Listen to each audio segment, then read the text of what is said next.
2014.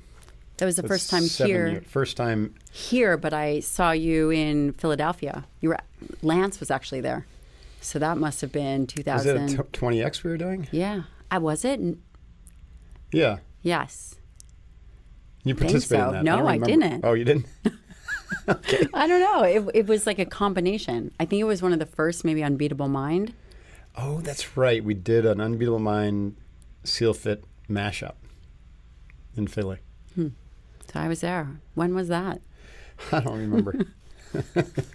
There's been a lot that's going on in the last 7 years. But you've been, you've been an incredible supporter, Gabrielle, and also a client and friend now for, 7 years? Yeah, you see. So, hoo-yah.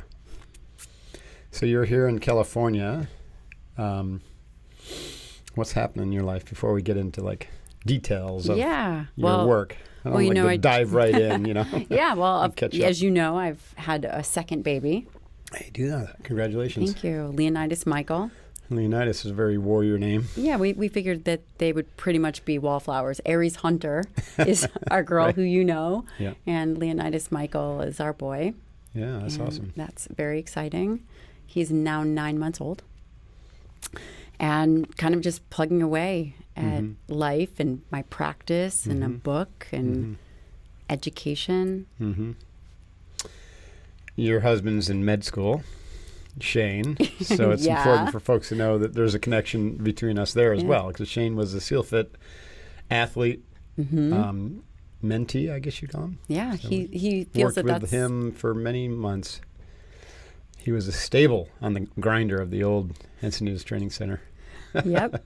He actually says that that's one of the reasons he made it through Hell Week, was the training that he did with you. That doesn't surprise me. Most people have some sort of connection. I think what I've heard is anecdotally a full 1/3 of those who graduate buds have participated in SEAL Fit training. That's amazing. Somehow like that. Well, he never lets us forget about Winter Hell Week.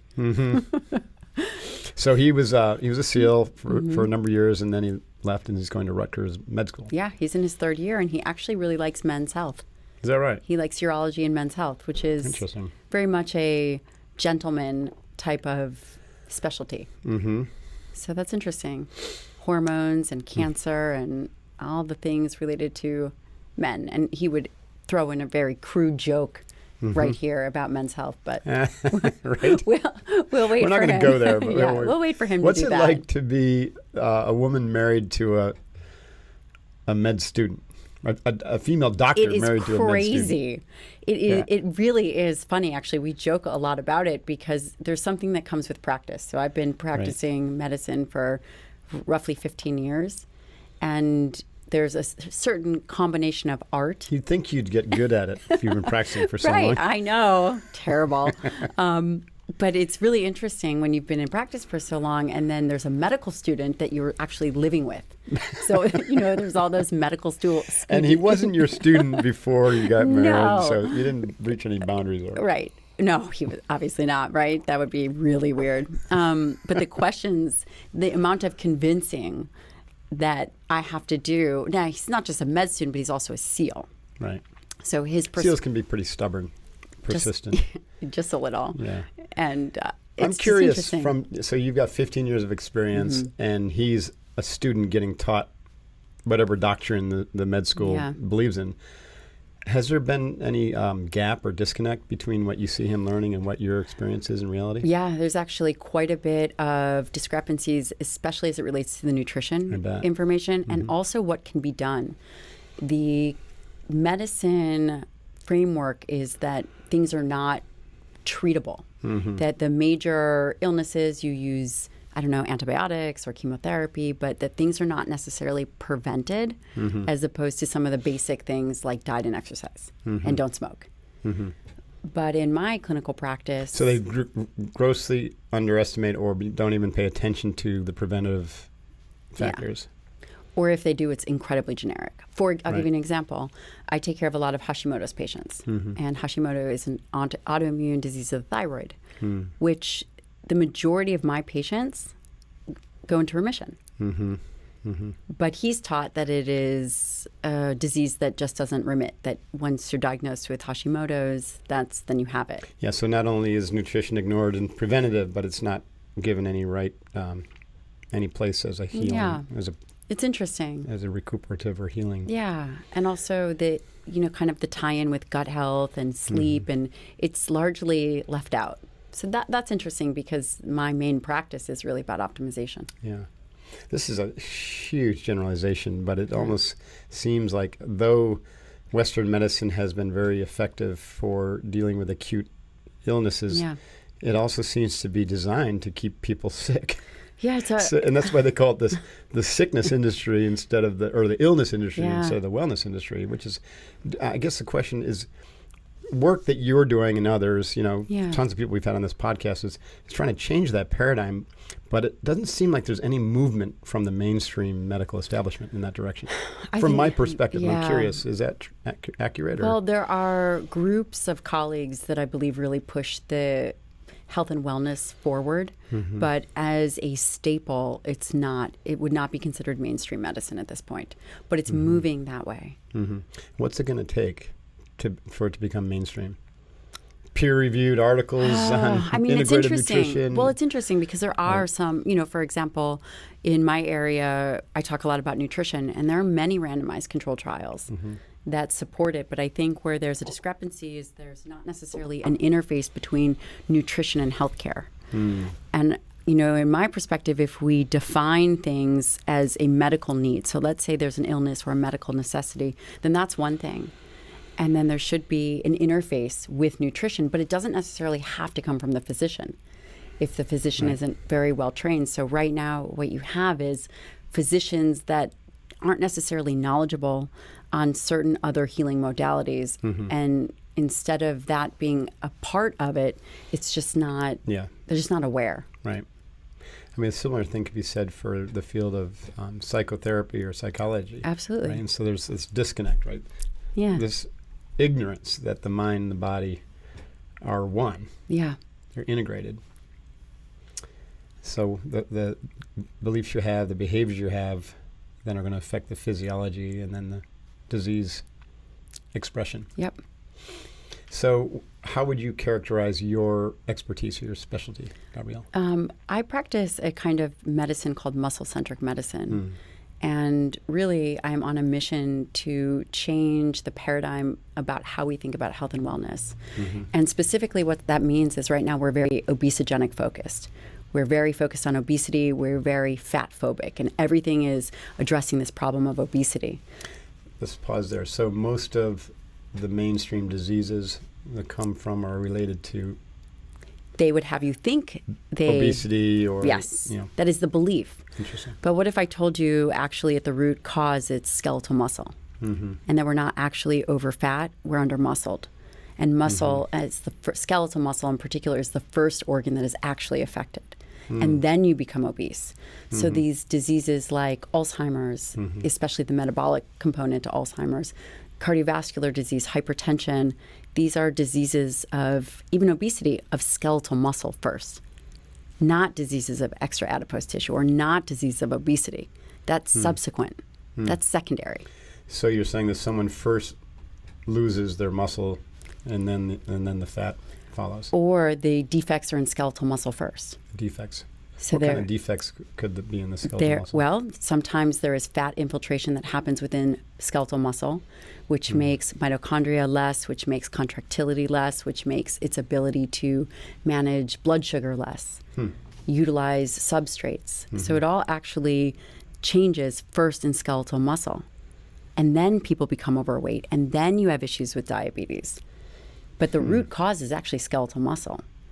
And because we exist in this paradigm of thinking that it is all about, if you are a hammer, everything is a nail, and we're constantly focused on obesity, we haven't been very good at treating it. Decades later, we're still dealing with the same issues, if not worse. And my argument is that we are approaching the wrong problem. The problem is not obesity. That's a secondary issue of skeletal muscle. Interesting. So what's different about the tissues or the cells in muscle that's not there in fat cells? Or skeletal muscle is very robust, and obviously you need it in terms of activity. And that's the tradition of what people think about skeletal muscle. They think about skeletal muscle. I mean, you train hard every day. And I do believe that that's one of the keys to your longevity is your lifetime of training. Right. But skeletal muscle is actually an endocrine organ. It's this organ of longevity. And that's an interesting idea. And when you contract it, it secretes myokines. And without getting too technical, broadly, the concept of myokines is a protein secreted from skeletal muscle, exercising and contracting skeletal muscle that goes throughout the rest of the body that affects immunity. It affects brain health. It affects the way in which we use nutrients. So it's not just about the actual exercise, but it's about this tissue, skeletal muscle, as an endocrine organ, which is wild. That is interesting. And we really have to change our endpoints to look at skeletal muscle as opposed to looking at endpoints of obesity. Right. So if this premise is true, then what is the ideal makeup or formulation of skeletal muscle? Right. And is there a certain way to train it or to fuel it? I guess we're going to get into all that. Yeah, I mean, I think that you do a pretty exceptional job. As people that have been following you for a very long time, they know that hard physical training is really important. And that is something very important that you must do when you're young, and especially as you become more mature, as you become more sage-like, because that tissue changes. I'm definitely becoming more sage-like. Anything over 50, I think I'm in that category. Is that right? That was a nice way of saying as you're getting older. Thank you. Welcome. So this concept that muscle tissue changes as you age. Well, first, if we take a step back, there are really two ways to drive skeletal muscle. And I think that those are obvious to people. That would be resistance exercise, which you know very well. And this is interesting for you, and you and I have talked about this quite a bit, is also dietary protein. Right. And there has to be a balance. So either you have to be training hard enough to account for that muscle stimulation, or you have to really increase your dietary protein intake. And what's interesting is that as we age, the ability to sense nutrients goes down. The muscle ability goes down, that sensing component. So actually having robust amounts of protein at one time is most beneficial. Okay. So there's many different ways to train or move muscle. But nutrition is a little bit different. Right. Let's come back to nutrition. Yeah. There's a whole category that I want to talk about. But let's stick with movement for a moment. So overcoming resistance, we typically think of that as weight training. But what if, like my father-in-law, he was a world-class tennis player. Right. There wasn't a whole lot of overcoming resistance with his upper body muscles. You know what I mean? Yeah. I mean, his arm, he was swinging the tennis racket back and forth and lots of scurrying around the tennis court. But he had cardiovascular effect and, his muscles were active. Yeah. And he got Parkinson's. Yeah. Parkinson's is interesting. Parkinson's there's a few things that people think as it relates to Parkinson's. And actually, I did my fellowship in geriatrics and nutritional science. I don't know. I think you knew that. I knew that. Right. And Parkinson's, there is also a connection between Parkinson's and pesticide and environmental exposures. Oh, interesting. And I think that, we've talked before, living on a golf course or if there's any exposures, those kinds of things actually play a role in neurological disease. Interesting. Well, is there a role that muscular development plays? Could have played in Parkinson's. I think that is a very interesting idea. I'm not sure as it relates to Parkinson's disease. Because it's neurological. Because of its neurological effect versus, say, Alzheimer's, which is one of the kinds of Alzheimer's. There's multiple different ways in which an individual can get Alzheimer's. Alzheimer's does have a metabolic component. It's often thought of as type 3 diabetes of the brain. Oh, interesting. And when it's thought of as type 2 diabetes of the brain, then skeletal muscle would play a role in managing blood glucose, in managing fatty acids, in really managing metabolism, then that's where skeletal muscle plays a role. And that's actually where these concepts were born from. I had an aha moment in my fellowship where I was imaging a woman's brain, and I was looking at the interface between body weight and obesity. And I imaged her brain, and she had flattening of her brain. She had these changes that looked like an Alzheimer's brain in her 50s, late 40s, early 50s. And she was one of those people that had always struggled with their weight. Not major, but maybe an extra 20 pounds. And it was at that moment I realized we had been looking at the wrong tissue the whole time. It wasn't a fat problem. That if this woman had had healthy skeletal muscle, we could have prevented some of these metabolic derangements. And that's actually where the concept of muscle-centric medicine came from.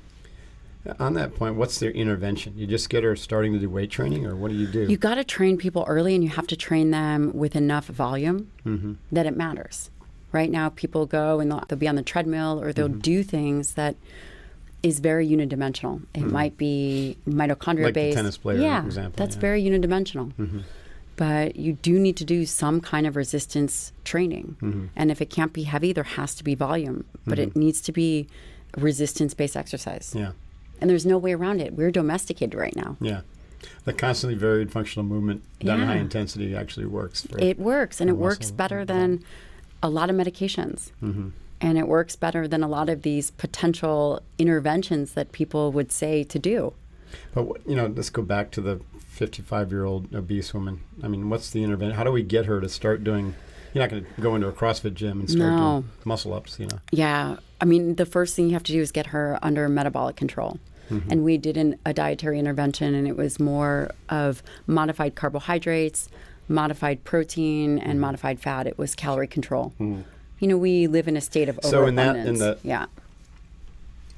When the disease has expressed itself, we're going to approach it from nutrition first to get to the point where the body can start moving. And then we'll bring the movement in. Yeah, and this becomes really important, where people have to do more initially to protect their wellness. Right. Because it's much more difficult once someone has any kind of cognitive impairment. Right.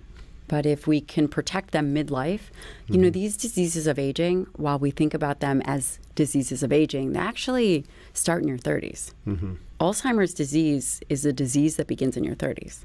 Interesting. It's not it just manifests overtly later on, but doesn't start there. And if we can really get people to shift this from this concept of so focused on obesity to more muscle-centric, then we can solve these problems. Right. You said that, was it myosin that's secreted? Myokines. Myokines. Yeah. So I was close. What's the relationship between myokines and growth hormones? Good question. Well, there are thousands of myokines, and this is actually a very new science, early 2000s. And Pedersen, a woman named Pedersen, actually has been leading the charge in this, and she is in Copenhagen. Right now, she's actually an immunologist. The mechanism by which the myokines and growth hormone work are separate. So growth hormone will happen without muscular secretion. It'll happen at night, versus myokines go to and target different organs. As opposed to interact directly with growth hormone. It would say target the brain, or target bone for improved bone turnover, or liver or pancreas. But isn't it true that lifting heavy things or overcoming a lot of resistance stimulates growth hormone release? Well, it can definitely stimulate skeletal muscle. I see. Direct growth hormone release we think about from sleep and right. So it's the more muscle that needs to be recovered, the more growth hormone is going to be released. So that you makes hope. Sense. You hope. I mean, typically growth hormone. But it's the recovery response that's triggering the growth hormone. It's not necessarily the lifting of the heavy thing. I mean, it's related, but yes, I think that the lifting really does contribute to these things, and I think that ultimately it's an interplay. Same with testosterone. This is all an interplay together. We know testosterone to be an anabolic hormone. Right. So let's just assume that your whole body should be involved in movement. This is why, total body function movement is good. Does it matter what level of resistance? So there's a real difference between, a CrossFitter who's doing snatches and deadlifts and whatnot, and let's say a swimmer who's just overcoming the resistance of the water, back and forth, back and forth, back and forth. But they're using their whole body, especially if they're using multiple strokes. Yeah, I think you bring up a good point. In my opinion, we should all be resistance training. Even if you are utilizing swimming to overcome resistance, we have access to gyms. We have access to weights. And it should be like brushing your teeth. So regardless if someone is doing an alternative sport, but the volume, of course... So just overcoming the resistance of picking your foot up and putting it down, walking around the block is not I mean, enough. Listen, for some untrained individual, perhaps that's considered explosive. Right. Right? Sure. And it might be the place to start for the interventionary approach. But, thinking about perceived effort is important. People should be working towards failure. And that is typically not what I see. I certainly don't see that in my clinic. People are kind of doing the same thing and doing what they've always done. There's almost a cultural backlash against that, right? There's 100% a cultural backlash against that. I don't know where that comes from. Maybe it's the sickness industry wanting to keep people sick.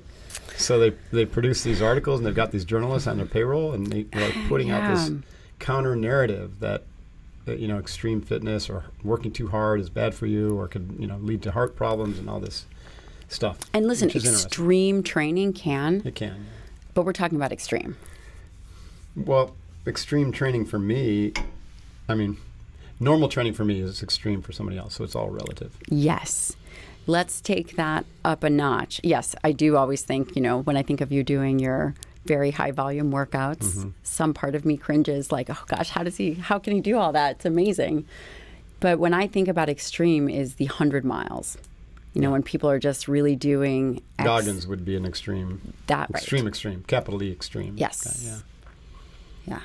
But I think that the majority of individuals are not doing that kind of training. Right. And so the narrative of we should cut back or we should do less is very harmful.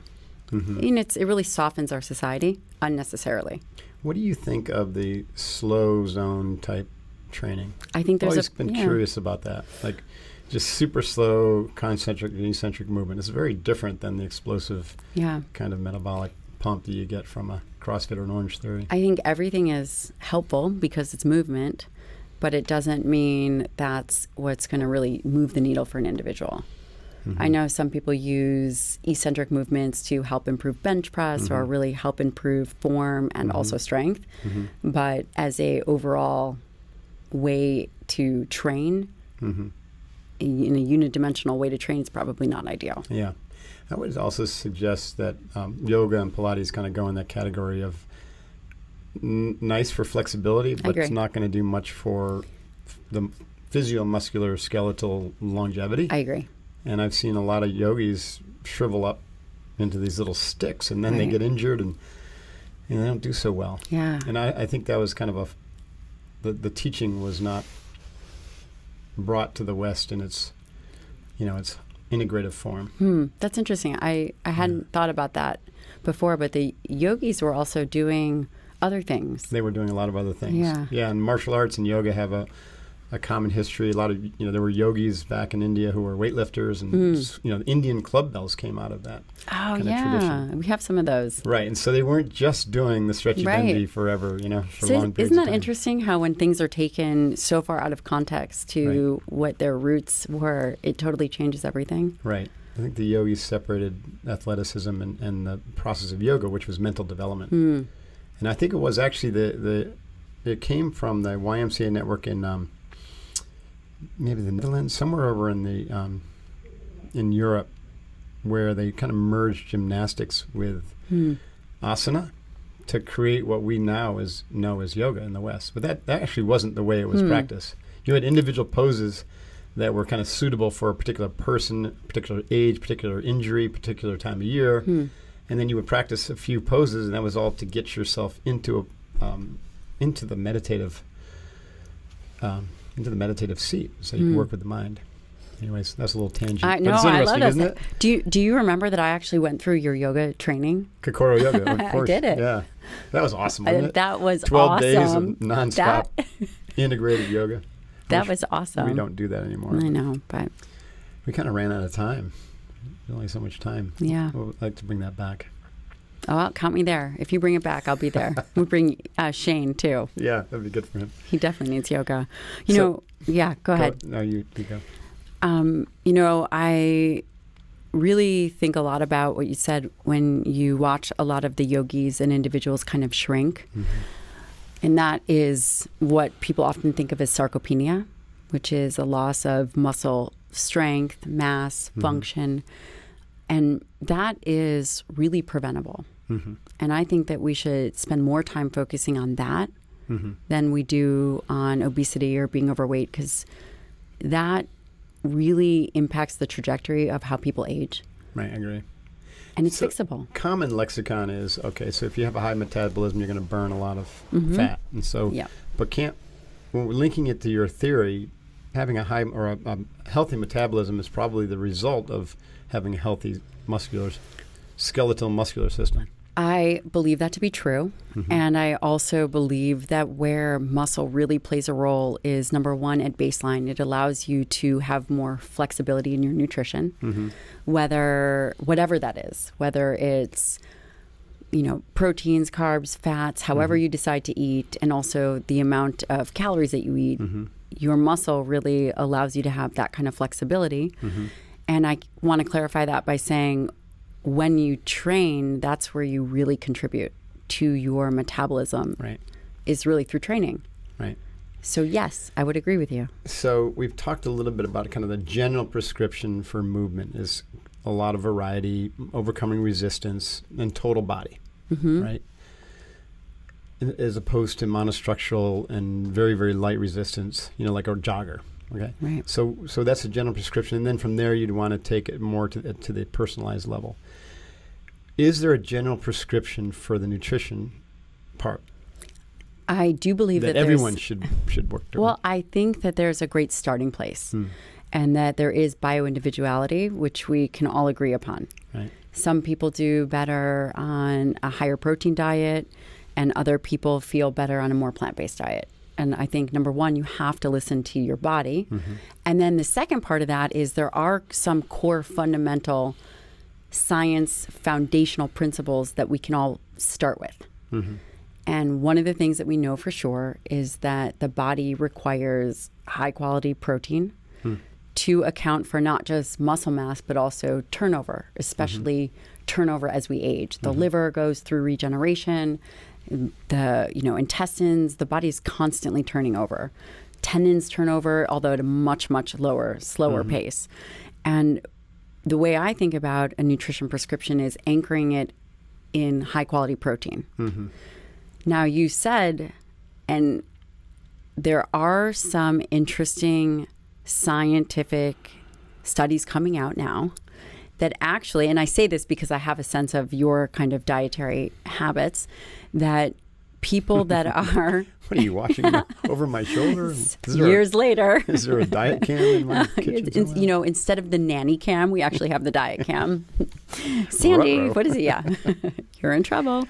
And those individuals that feel best on a more vegetarian, lower protein, animal-based diet, their gut microbiome looks more like a ruminant's.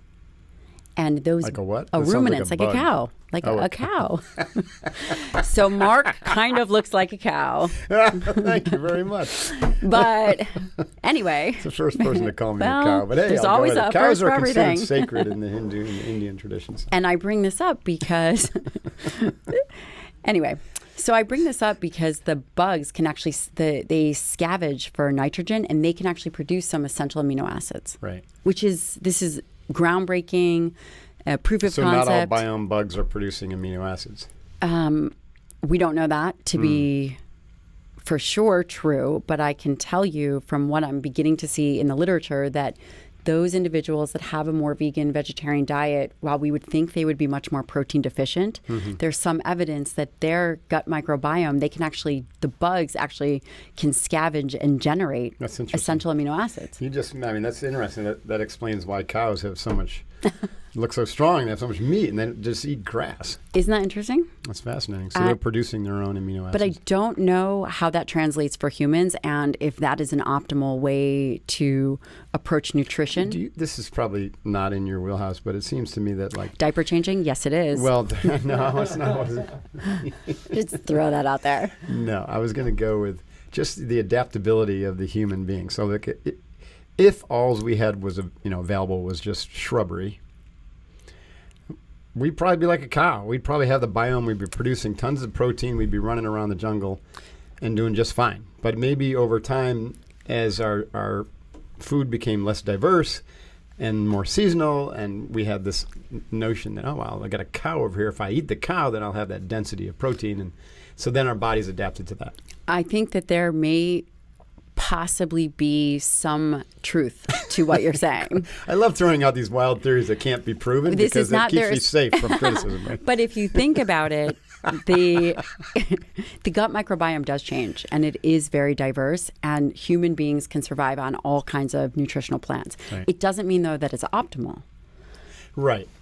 Like if you're a breatharian, you're probably not doing a lot of weight training. Yeah, my dad did try that once. It really, I think that takes a certain type of refinement of yes, the mind. I would agree.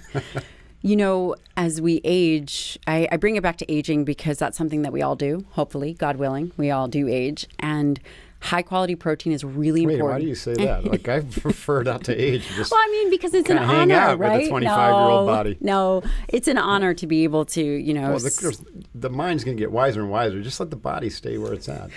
Okay, fair enough. Listen, I look great for 57. Yes, you do. But you don't mind saying that either. Yeah, That's awesome. I'm just kidding. Not really 57. So one of the things is that You're have 67? You look amazing Mark. for 67. We're going to have those conversations someday, right? There are people I know in their 70s and 80s who look like they're 40. Yeah.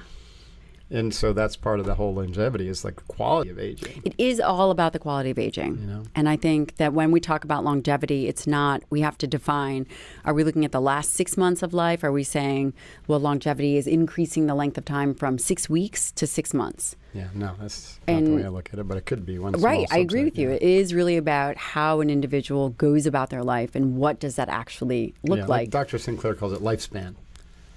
Yes. That's a great way to look at it. Or health span. He calls it health span. Right. So your lifespan is your health span, right? So how long can you, and I think that's very aligned, again, I'm revealing myself as a yogi at heart. The yogis believe that as well. And there are many examples of, yogis who are in their hundreds and they're stretchy bendy, leg over the head. They're doing everything every day. Yeah. There's very little degradation in the physical structure. It's like if you, the metaphor that I use, which you probably enjoy, maybe you use this too, is like if you buy a Mustang in 1963 and you just drive it and keep driving it and keep driving it, what's it going to look like in 2021 when it's 58 years old? It's going to be beat up and rusty. Yes. But if you take that Mustang and you address every day, you do something, change this part, change that part, polish this, polish that, what's it going to look like? It's going to look like a brand new Mustang. I agree. The human body is just like that. And then I would throw something else at you, and these are your own words, actually. What kind of gasoline you put in it? Is that the human body thrives off of challenge. That's true. The human spirit. You say that the human spirit. So if the Mustang is just sitting in the garage, it won't be as... Right. The engine won't be as It's going to atrophy. Right, if it doesn't get out there and get put to the test on the road. There is likely some balance. There has to be a balance between movement and rest and pushing hard and resting. Yeah, I agree. But I still believe in high quality protein. And I think that it's really interesting as we age and we really figure out what is important for longevity, which people will argue, do we consider more of a plant-based diet for longevity? And I would counter and I would say absolutely not. I would say if we are talking about skeletal muscle tissue that has to be healthy and we are preventing about sarcopenia, that there's probably an interface between both. Is there a way to get the same or similar high-quality protein with a vegetarian or vegan diet? With a lot of supplementation. It can be done with a lot of supplementation. Do you think there'll be a bioengineered way to do that? I do. And I think it's going to be very concerning. Interesting. And I do believe that... Why do you say that? I think that at the core narrative, some people are very against animal cruelty and against eating animals. Right. And there's nothing wrong with that. Right. I think we have to be very careful that are we talking about health? So are we talking about health issues, or are we talking about ethical issues with animals? Cultural, moral, and ethical, Well, what about like lab-grown meat? Yeah, I think that's very scary. And I think scary. it's... You're not getting the quality, or what's missing? I mean, just the concept that we would grow something, how is that? And this could be naive, but just from a very basic level, I think that we weren't designed to eat that. Even if it looks like meat or is... I mean, I just think it's weird. You could have someone come back and say, well, maybe we weren't designed to eat animals either. But then how would we, if that were true, then how come our biological processes often thrive and require these signals? Because it adapted to do that. Maybe. And it could potentially adapt to become... Could be true. That could be true. Back to the Garden of Eden body. That but who could be knows? true. It's all speculative, because these things take probably hundreds of thousands of years. Which I guess we'll be alive for. Yeah, which we will be alive for, yeah. Or at least, even if the body doesn't sustain for that long, I would love to learn the trick where I can remember my past lifetimes when I come back next time, just so I can, I don't have to go back through SEAL training. I'll just know all that stuff. I would love for Shane to remember where he put his shoes. So if you figure that, then please I'm working share. on remembering lifetimes. Shane's working on his shoes. Oh, that's a whole different subject, isn't it? This is fascinating. But let's forget about the futuristic stuff and come back to the present.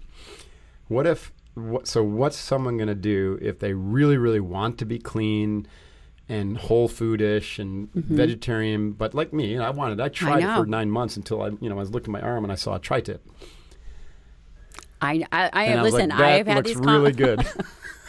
Listen, I've had many of these conversations with you, so I know. I think, and I haven't talked so much publicly about this, so I'm going to share something that I haven't really shared before. I think that there's a way to do cyclical protein dieting. Interesting. And I'm going to explain to you what that means. There are many people like you that wish they could, for whatever reason, be more vegetarian based, whether they feel better on it. I would argue a way to do this would be for 3 weeks out of the month to eat a protein optimized diet, whatever that is for you. For you eat twice a day or so. You don't eating all day. I don't eat a lot. But where we optimize those 2 meals for high quality protein. And what I mean by high quality protein is if it had to be fish, I'd be okay, but it would be more. We would get 50 grams of protein at least per meal. You have a high training volume, so you can manage and keep your muscle healthy. We do this for 3 weeks out of the month. And then for 1 week, meat fast. That's funny. Going with this, yeah. No, and then 1 week out of a month, you do more of a methionine restriction, which is a vegan diet for a week, or you do it for 5 days. And there's something to be said for autophagy, and I use that loosely, and resetting the pathway. And it's almost as if you do house cleaning. Yeah. And maybe you don't do that every month. Maybe you eat protein forward for 2 or 3 months, and then you do a week which is more vegan vegetarian. I think we're going to find some benefit in that style of eating. This is silly, but I just read an article the other day about some millennials, or maybe it's Gen Z, who are combining paleo and veganism. They're calling it paganism, but that sounds like paganism. I know it does. It's kind of strange, but I'm thinking, aren't they two completely philosophically different things? How it seems kind of silly to combine it. Why don't you just call that a whole food diet? That's a great idea. And also, millennials have a lot more flexibility. They could literally eat the Twinkie diet and still be fit and healthy, right? But as we become more mature, then we have to be much more aware and conscious of what we're eating. Even if the volume isn't high, the nutrient density needs to be high. Right. Okay, so clearly not eating meat is out of your prescription. I don't think I think when individuals choose to not eat meat for health reasons, I think it's a mistake. Yeah. But do you believe in, what's the word, like the Indian Ayurvedic will say that depending upon your particular body type will really determine whether you can be vegetarian or whether you're a meat eater or some sort of hybrid. And so is it possible that some people are built to be vegans? I do believe that there are some people, and I think it's very few. Interesting. And I think that they have a unique microbiome that accounts for their ability we talked about that earlier. And also this is so new. I mean, I have a very good friend. She's an orthopedic surgeon and she's vegan. And she looks amazing and does amazing.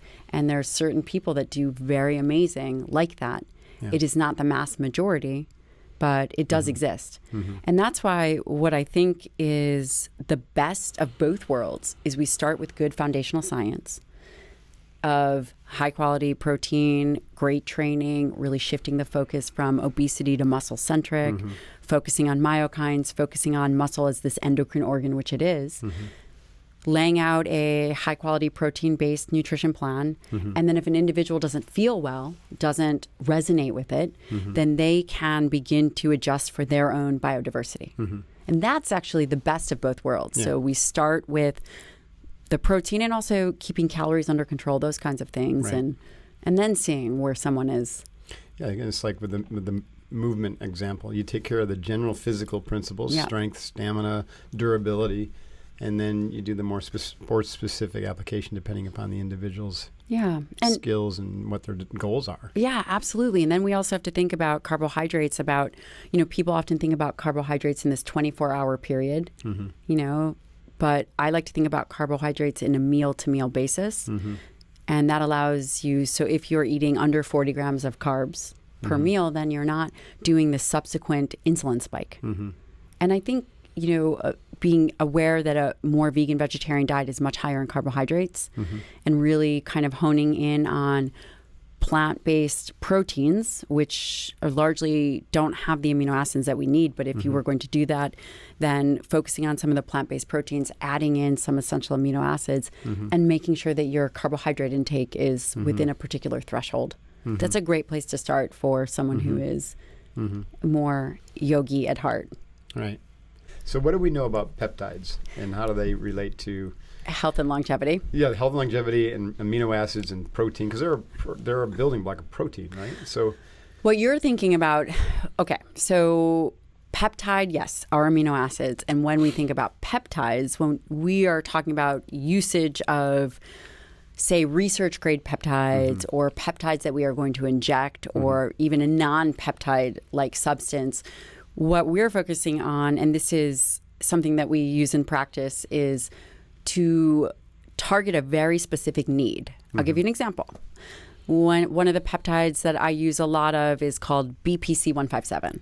And this is body protective compound. It was first, I don't know if I should tell you this because all my patients are going to throw it in the garbage, but it was first isolated from gastric juices. And I want to even say they're gastric juices of rats, which now everybody's throwing it out. So what we know about peptides are different than drugs in which, peptides have very specific usages and are not recognized by the body in the same way and are very specific for healing without a lot of the negative side effects. So, for example, BPC 157 is used a lot if you take it internally for GI issues. I use it a lot with team guys that I take care of that have been overseas. GI Joe issues. Those GI Joe issues for any kind of gut health, secondary to parasite if they're eating whatever they're eating. You can also take an injectable. And then there's something that's not available right now through physicians called TB500. Which I think was Ben Greenfield has spoken a lot about that. That's an injectable peptide used for healing. And for recovery. For recovery, recovery and healing. Are these approved by the FDA yet? They are not. They're not. They are not. TB500 is not approved for FDA use. BPC 157 is considered a peptide, so it's an FDA gray area. Which can be very tricky. Other ones like MK677, which is considered a non-peptide, is something that acts on ghrelin, and it's a growth hormone secretagogue. All this by saying is that it really helps people put on muscle when used orally. MK677 is something that's actually being studied in sarcopenia. Helps people put on muscle, improve their appetite. causes I've water. heard about 6 words that I've never heard before in the last 30 minutes. It causes a lot of water retention. So if you are a team guy who likes to look jacked and tan, you will for sure have an adverse freak out moment when you put on 10 pounds of water, because it's happened. Really? Interesting. Yes. I don't know many team guys who like to look jacked and tan. Oh, no, except for all of them. They need to have good hair and testosterone. And I can joke about this because I am married to one and treat many. You treat a lot of, I was going to go there. You treat a lot of special ops. Mm-hmm. And one of the things that we've dialogued about, speaking of recovery, is TBI. Yes. And the subtle effects of TBI when it's unnoticed and then untreated. Mm-hmm. And then that can affect things like sleep, with sleep apnea. It can affect your hormonal balance. And all sorts of problems can start arising, which then can have a cascading failure effect. Yeah. So when you work with someone, I know you're a big fan of blood testing. What are you looking for? For TBI, actually, I don't actually look at blood markers for TBI. Blood markers for TBI? There are some non-traditional markers for brain health, but nothing that would be considered validated at this moment. Mm-hmm. TBI is largely based on history and symptoms. Mm-hmm. Especially with the team guys that have done a lot of jumps, a lot of blast exposures. Mm-hmm. Which is everybody. Which is everybody. It's like in the job description. It is. And actually the safety regulations. Dangerous, cold, wet. Sign me up. And you will get TBI. It should be in this. It's fine true. Print. Yeah. It is totally true. So typically if an individual I have a very low threshold for really approaching sleep apnea or having individuals with what I would guess TBI is get hyperbaric or transmagnetic stimulation. Mm-hmm. You asked how yes, did that. Yes, check. Yes. I know your doctor. She's very good. Yes, she is good. So I think it's really important that if an individual has a history of doing things that are a little bit more aggressive, even fighting, right? Mm-hmm. Getting hit in the head or falls or car accidents, but military special operations are a very unique group of individuals, and they also have a very unique group of health challenges that are really not highlighted. Mm-hmm. Everybody thinks about the rough and tumble, rootin' tootin' frogman, which they all are, right? If you are a SEAL, you are probably a stud. Mm-hmm. With that comes very specific health concerns that, also there's a cultural thing where if someone is getting headaches or maybe they're not sleeping well or incredibly tired. Just take another Motrin. Exactly. Vitamin M. We gave them out like Kennedy, vitamin M. But it's true. Right? But it's true, right? And this is you're also dealing with the cultural aspect, but you're also dealing with a medical environment that isn't conducive to thinking about the lifetime of an operator. Mm-hmm. Right. You initially, it's a young man's sport initially. Mm-hmm. So you do have to think about TBI, which I think about with all the team guys. Mm-hmm. And that would also make me think they all need to get sleep apnea tests. So do you start with the premise that they probably have TBI? 100%. Oh, interesting. 100%. Mm-hmm. And then I always call their wife. Can you see TBI in a brain scan? You can. Or an MRI? You can. Yeah, they use a lot of PET scans for that, but yes, you can have a full evaluation. And you should also see some brain improvement. Mm-hmm. One of the reasons why hyperbaric oxygen therapy, which is that oxygen, it's just oxygen and pressure, but it can really help with stem cell release, with neurological, somewhat regeneration, things of that nature. Right. Really important stuff. And then the other important aspect, I know I'm kind of doing a little bit of monologue here, but... No, it's interesting. I think it's really valuable. Because I don't think this is limited just to spec ops. I think anyone in the military, anyone in first responder, anyone who played football or anything, wrestling, any martial artist. Yes. And sleep apnea is related to insulin resistance. Mm-hmm. It's related to cardiovascular disease. So basically what happens in sleep apnea is you go through periods where you are apneic, where you have hypoxia, where you're not breathing.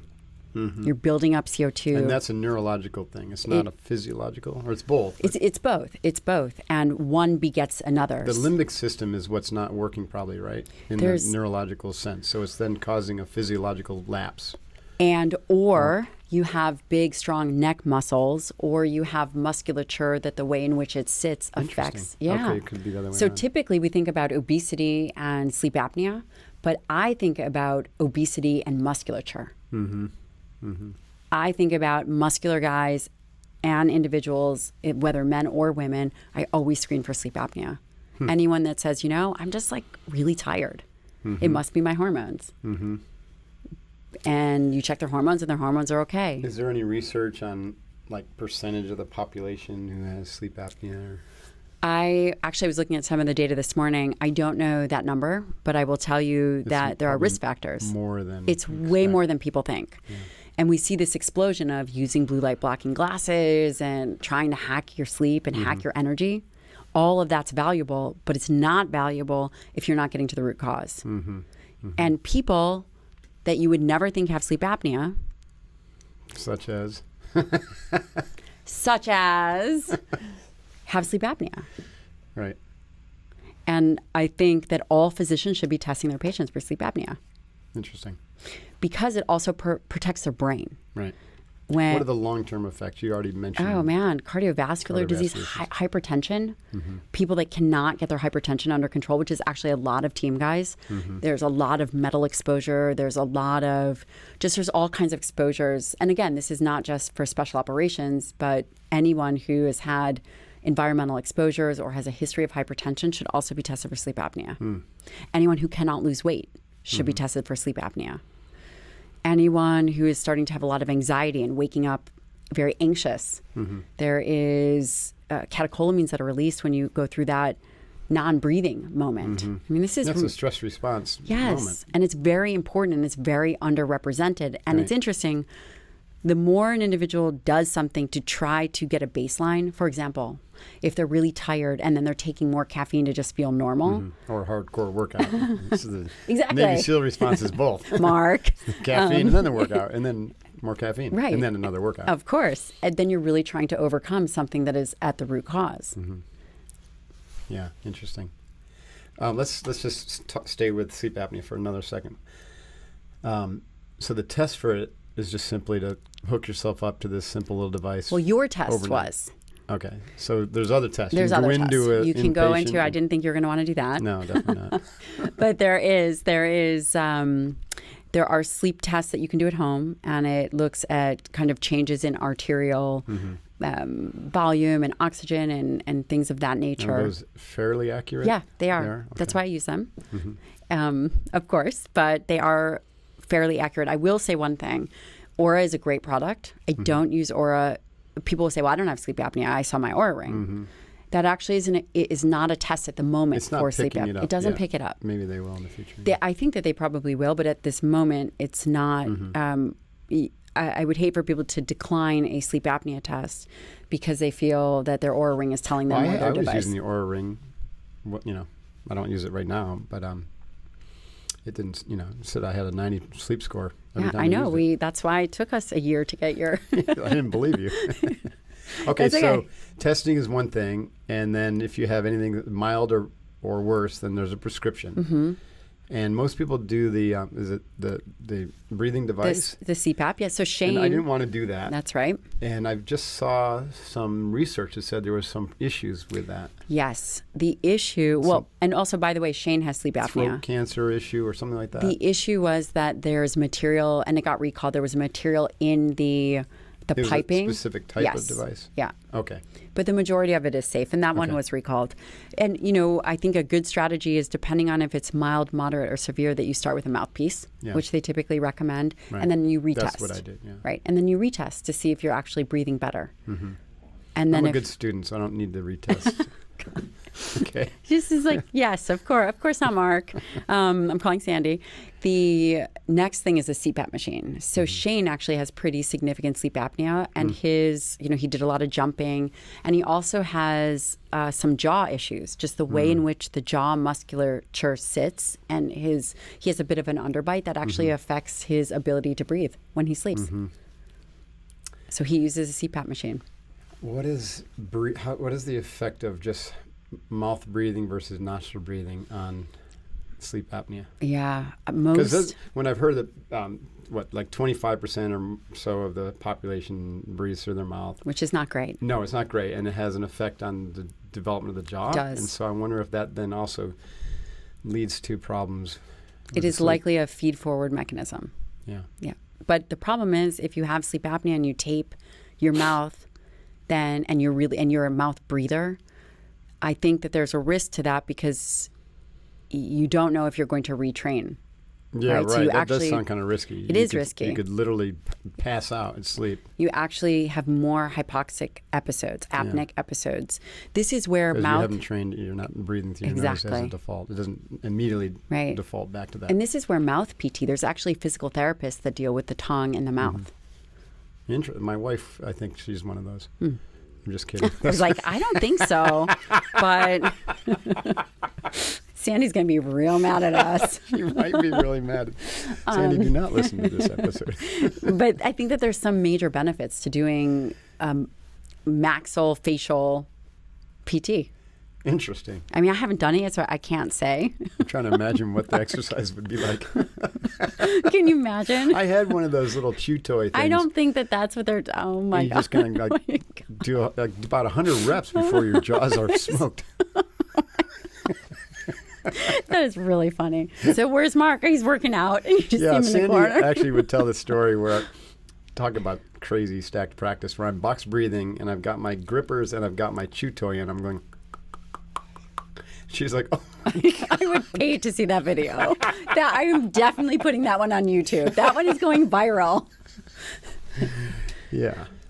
That's really funny. So the other thing, and I know we've kind of gone along here, we can wrap up pretty soon, but just basic hormonal imbalance. Yeah. And so this is related to stress, build up to sleep, all sorts of things. And aging. And we live in a very stressful environment. Right. My dad lives in Ecuador. I think you've met him, maybe. Maybe you have. He's really into plant medicine in Ecuador. And I drew his blood. I'm nosy. I'm his daughter, and he should listen to me for all those reasons. And he had the testosterone of a mid-20-year-old. Amazing. But I was going to say... So peyote helps with testosterone? San Pedro, for sure. Just kidding. But sense. He lives pretty much off the grid and walks. If it's within if it is going to take longer than 4 hours, he'll take transportation. If it's less than 4 hours, he'll walk. That's so cool. Right? And he's in the sun and he's exercising and he eats very much simply and off the land and eats a variety. He also fasts, even though I don't necessarily recommend that for his age. He's in his 70s. So I was going to say that testosterone declines as we age. And that's in the literature, and that's definitely what I've seen. And I also Maybe can't... it's just for the Westerner. But then I was just going to say that. I can't discount... Of course, that's an N of 1, but I cannot discount someone like my dad, who is very vital and his blood markers are fantastic. But typically, testosterone goes down, men go through andropause, and women go through menopause.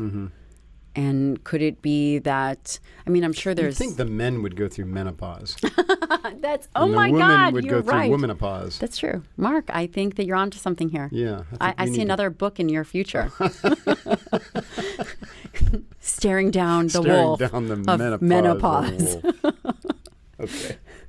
Anyhow. Okay. So, let's just assume that in the Western world, because of our lifestyle and the stress, that hormonal balance and what is it? Main thing is it testosterone is for men. For men, it's the decrease in testosterone. And I think that now there's less of a, and also like you said, actually with head trauma, testosterone can decrease. All hormones and things of that nature can decrease when an individual gets head trauma. Well, yeah, because the organ that's basically saying to respond release to everything. Yes, gets thyroid, everything broken. Yep. Interesting. I have a very low threshold to initiate treatment. I will tell you, one of the things guys always say is, well, I don't want to go on testosterone because once I go on it, I have to be on it forever. And I say, okay, well, I can appreciate that. But the flip side is if your testosterone is low, and let's say you've done everything to try to address it, and it's still low, the quality of life diminishes. Sex drive, body fat, fatigue. There are things that really diminish an individual's quality of life, ability to maintain muscle. And I think that as I don't want to say as a society, but as a medical community, we should feel more comfortable being open to testosterone therapy, because there is a lot of data about it. Yeah. No, and of course, you actually want to treat sleep apnea first before you consider testosterone therapy. There's some, because it can, when you go through periods of hypoxia, your hemoglobin and hematocrit, just the viscosity of the blood, can increase. Another word. I didn't know what it was. Now I do. Yeah. So those are just certain things that individuals should look for. But I do believe that we should change the narrative around testosterone therapy. It's not something that is, it's a hormone that if it needs to be replaced. Going back to your muscle theory, if we start putting on muscle mass through effective training and through getting enough protein, does that naturally get our testosterone back into its normal range? I think that's a really good question. I think it's multifactorial. So it would be foolish for me to say just training and nutrition would be the one thing, because we also have to think about sleep, right? So there's a lot of guys, guys going through buds or guys going through ops where their testosterone drops because they are overtraining, regardless of how much they're eating. Their testosterone's low. But could it have an impact? It could, for sure. You're training hard, you're resting, you're eating well. It could. Could it have a monumental impact? I think that's debatable. I think it's debatable. Interesting. So what do you think accounted for your dad's super high level of testosterone? I think he's very, how do I say this? I don't want to say yoga-esque. He's a very spiritual guy. Yeah. And he really feels everything is going to work out. So his level of stress is non-existent. And, he meditates for 4 or 5 hours a day. Good Lord. I know. I'm like, Dad, how boring is that? He's like, get it together. Tells me to get it together. It sounds kind of nice. I'm not sure what your family would think about that if you... Well, my dad wasn't always that way. He went to Wharton, actually. He graduated third in his class, president of the... whatever he was president of or captain of the wrestling team, all those things. He's very high achieving. And I think that stress really affected his health and wellness. And he went to the other extreme. And for the last decade, he's been living in Ecuador. And your original question is, why do you think he is so vital and has the blood markers that he has? Perfect balance. Yeah. Because he's completely living in a way that is really close to nature. And harmony, yeah. And harmony. And he also will tell me that, I couldn't do that right now, right? So I am, building a very successful practice, which I love and I have, and I have 2 very little children and a husband in medical school, that for me to step out of society in that way, or for the majority of the people that we know to step out of society, wouldn't be realistic. Yeah, the more realistic approach is to nudge society into that direction. Good luck. Which is, but again, if we scale consciousness, which I hear that you're working on, which we can do together, and we have the capacity to do that with technology and internet and 5G, and lo and behold, all these things that the consumer giants are just salivating over, we can use to transform consciousness and to get people to think, well, it is a good idea to live close to the earth and be more in balance, and to, eat less and to eat higher quality proteins, and to exercise by, getting out of the car, maybe walking to work or riding your bike. And then these little communities will grow around that about how do we get our children back to the nature? How do we live closer to the earth? I even think psychedelics are part of that, because people have that unity experience, and then suddenly they're like, oh, man, why have I been killing myself over here? It's not doing me any good. The Great Resignation is a good example of what's happening. People are starting to question the old paradigms. They're not serving anyone, It's not serving us individually nor as a global population. So I would agree with that. I think that we're moving in the right direction. I really appreciate the work that you're doing. I think it's fascinating and extremely valuable. So thank you. And you have a book coming out. When's that? Oh boy! Gonna be done? So the manuscript will be due. I have to turn that manuscript in 6 months. Okay, so still a while. So it's still a while. Have you back on when we get that wait. thing blasted out there, and But where can people learn more about your work? Yeah, they can go to my website, Dr. Gabrielle Lyon. Okay. They can find me on Instagram. So if they go to my website, they can apply to be a patient, or if they have someone that already knows someone in the practice, referral is best. And Instagram, Dr. Gabrielle Lyon, and my YouTube channel. I'm growing and doing a lot of education on that. Nice.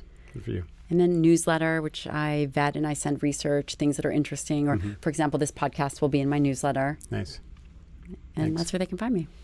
All right. And that's at your website. Yeah, Dr. Gabrielle Lyon, or Instagram or YouTube also. Right. We'll put all this in the show notes too. Thank you so much for having me. Yeah, thanks, Gabrielle. It's great to see you. Yeah, great good to to chat. see you. And I appreciate you. Same. Hoo-yah. Hoo-yah.